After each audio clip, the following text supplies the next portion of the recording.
Hello, everyone. This is Karst, and welcome to the museum for Bioshock 1. I believe this was released after Infinite came out, kind of as bonus content for the remastered versions or the Bioshock collection.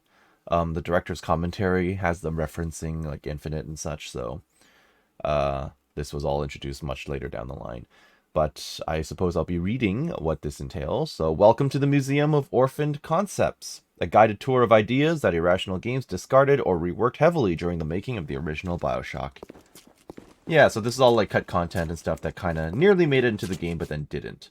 So I believe that's the Rumbler that shows up in Bioshock 2, but we'll get to that in a moment.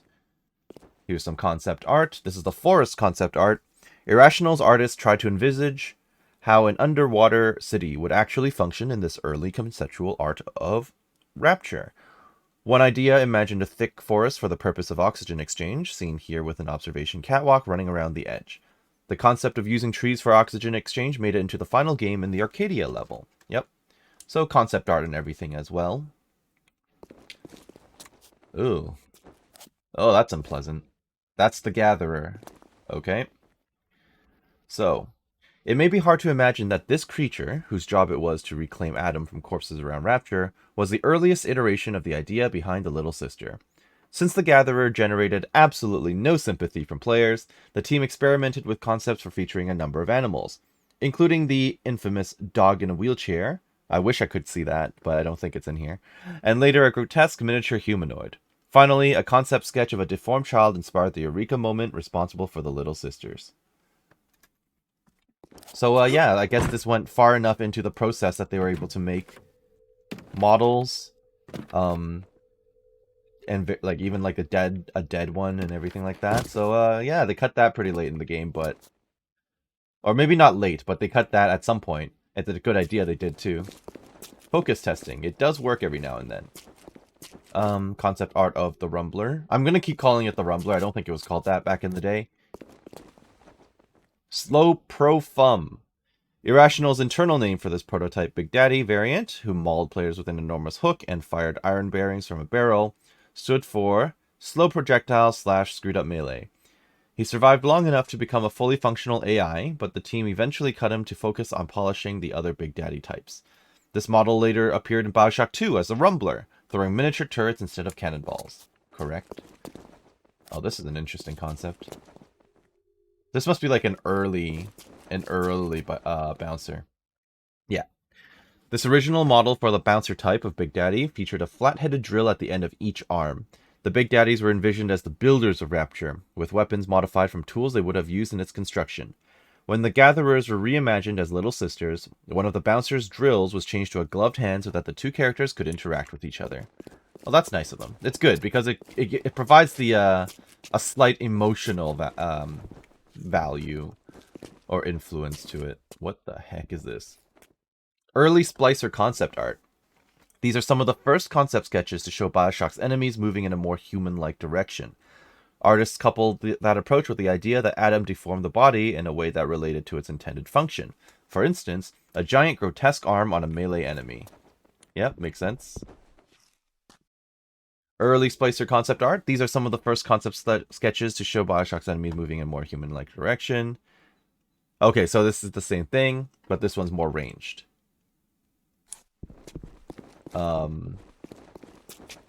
Ranged aggressor has a rifle. Okay. Yeah, it's interesting. They made the models for these and everything. Ooh. Those are what, intestines sticking out or is a bag? I think it's an intestine. Stitchy. The first splicer that Irrational created for Bioshock. Stitchy was used in many early concept demos and was fully functional in-game with kinematics, hit reactions, and voiceover. It took us that long to realize he wasn't a good model, says lead artist Sean Robertson. This is probably the worst abortion that Irrational has ever made. Okay, so they got this guy really far along then. And I assume this is a kind of a later design as well. I don't think he got animations though, because that guy has a pose and this guy is basically T-posing. Pre-Yam Hand. Before solidifying the fiction around Adam, Irrational experimented with the idea of it being an external, injected substance. Here you can see us playing around with Adam being mechanically injected. So this Splicer's got vials of it on his belt. This model was created, but never made it into the game in any form. Okay, yeah, so I see. And then it's just injected directly into multiple parts of the body. Lovely. Hanging sea life. Not as much as a cut concept as an Easter egg for observant museum visitors, that's us, because we look up. These sea creatures can be seen swimming past the player's view during the bathysphere ride down to Rapture in Bioshock's opening sequence. Yep, giant squid. I didn't see the land... What is this called? The anglerfish? That's a huge anglerfish. There's the whale. It looks a lot smaller than I would have thought, to be honest. Whale shark is bigger. And then there's the skeleton, which we saw in the proving ground. Excellent. Ooh, Big Daddy designs. Protector concept art. The Big Daddies, originally called Protectors, were envisioned as dive-suited construction workers retasked with the defense of Adam gatherers. They used construction tools or improvised weapons that looked like they had been found on the seafloor. From left to right are early concepts for the melee, ranged, and slow projectile protectors. So that's the melee one that turned into the bouncer. This turned into the Rosie. I mean, the overall stance is pretty much the same. Yeah. And this is the slow projectile one, which turned into the Rumbler, but that never made it into the game. Fair enough. And what's this? Early Splicer concept art. Moving from grotesque to human was a slow process. While early concepts saw the melee enemies grow monstrous arms, the team had trouble conveying how someone who had spliced to become a marksman would appear. Fair enough. I'm just making sure I didn't miss anything. I don't think I've looked over here yet. No. Okay. These are early concepts for the Rosie type of Big Daddy, who, like the Bouncer, was envisioned as a construction worker who had been repurposed as a protector for the Gatherers. And this was back when the Gatherers was the slugs. Yeah. They do use the slugs. Not quite like that later down the line, though. Because they implant the slugs in the Little Sisters in order to make them compatible or able to process the atom, more or less. Okay. So this is just going from... pre-visual and then colored. What the heck is this? Is this like... Oh, it's like an early spider splicer. Okay. And then it got in model and everything. No hair, though. Hooker. Huh. Created around the same time as Stitchy and the Grenadier, this splicer was dubbed the Hooker because of her weapon of choice. This concept evolved into the Spider Splicer when it was decided that Splicer models could fill any behavior role, and the Hooker model later became the Baby Jane Splicer. Oh, really? Okay, fair enough. I'll look at that in a moment. Wow, you're a big guy. And it looks like your bags were not textured, but you got a model. Okay. Was that the injectable Adam as well? It looks like this was back when they still kept that concept. Okay. Yeah, he's got Adam. Oh. He doesn't have it on his body in the model, but it's fine. Grenadier Splicer. This gray elephantine splicer was an early Grenadier, from the same period of development as Stitchy and Hooker. He was the guy who spliced to carry around giant grenades and throw them at you, says lead artist Sean Robertson. The model was built and textured, but never animated. Yeah, that's why he's got the basic T-pose. Early environmental study. This location depicted here was built for the vision demo of Bioshock, a small level demonstrating several of the key elements of the game, such as the Big Daddies and Gatherers. Okay. Ooh. This is probably more of the same, right? Neptune's Bounty concept art. This area appears in the Neptune's Bounty level of Bioshock, but the bodies floating in the ocean were cut late in development when their cast shadows proved too distracting from the action in the room. That makes sense. Okay. Did I look at that? I don't think I did. I don't think I looked at this. Oh no, this is much... Yeah, I didn't look at that because I hadn't been this far yet. Okay. This reminds me of Titanic, but I think this is supposed to be Sander Cohen's performance theater. Yeah, Fleet Hall concept art.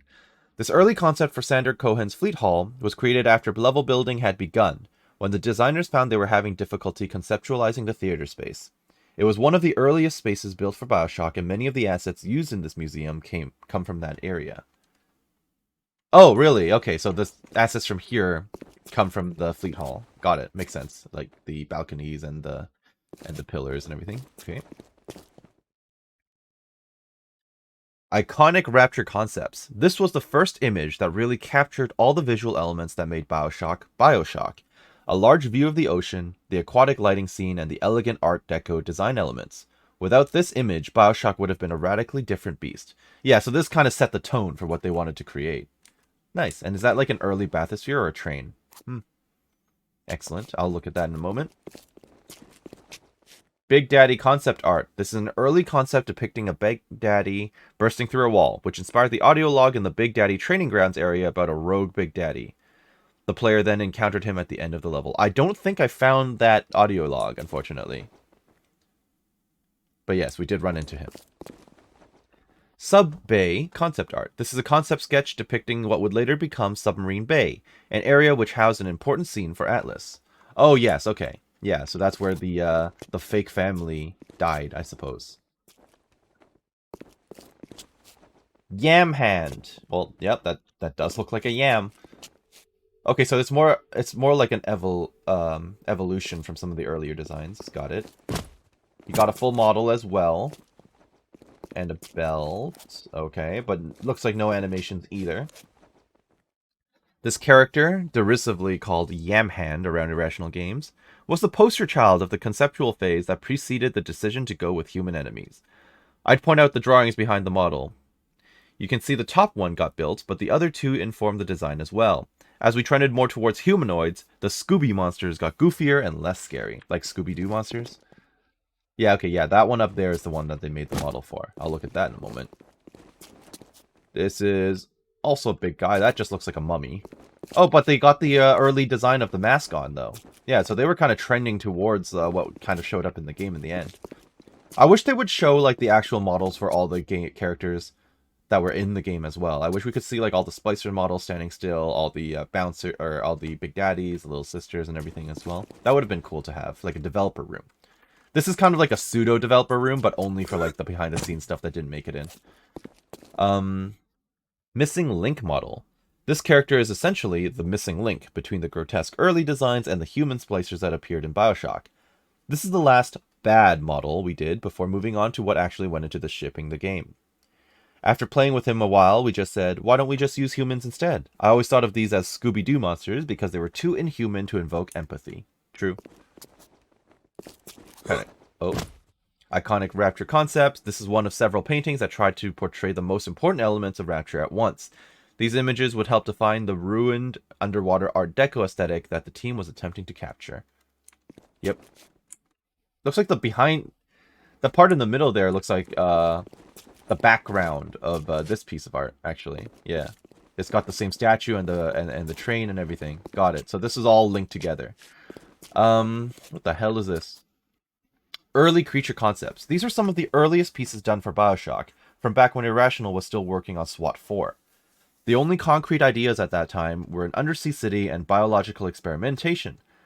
So early concepts focus on those themes. Yeah, okay, aquatic enemies. What the hell? Yeah, okay, so same thing. Oh. Slime from the slug, blood on the inside of the glass ports, tarnished brass. Early Big Daddy concept art. This was the fourth Protector concept, originally created with an organic slug attached to it. A model was started, but never completed as the team narrowed their focus to 3 and finally just 2 Big Daddy types. I still like this as a Protector, says artist Rob Waters. We started modeling, and I really pushed to get it in, even as just a static model on the floor, but it never made it. Fair enough. Okay. I don't think there's anything else in the museum. It was a lot shorter than I thought it would be, to be honest. But I hope that was interesting. So, this is kind of a double upload with the ending of the game, because I knew part 1 was a bit short, and it turns out this one's just as short as well. At any rate, I hope you enjoyed what you saw here, and that you're doing well wherever you are. This has been Karst with Bioshock, and I'll see you next time, where we'll probably be starting Bioshock 2. Have a great day. Bye-bye.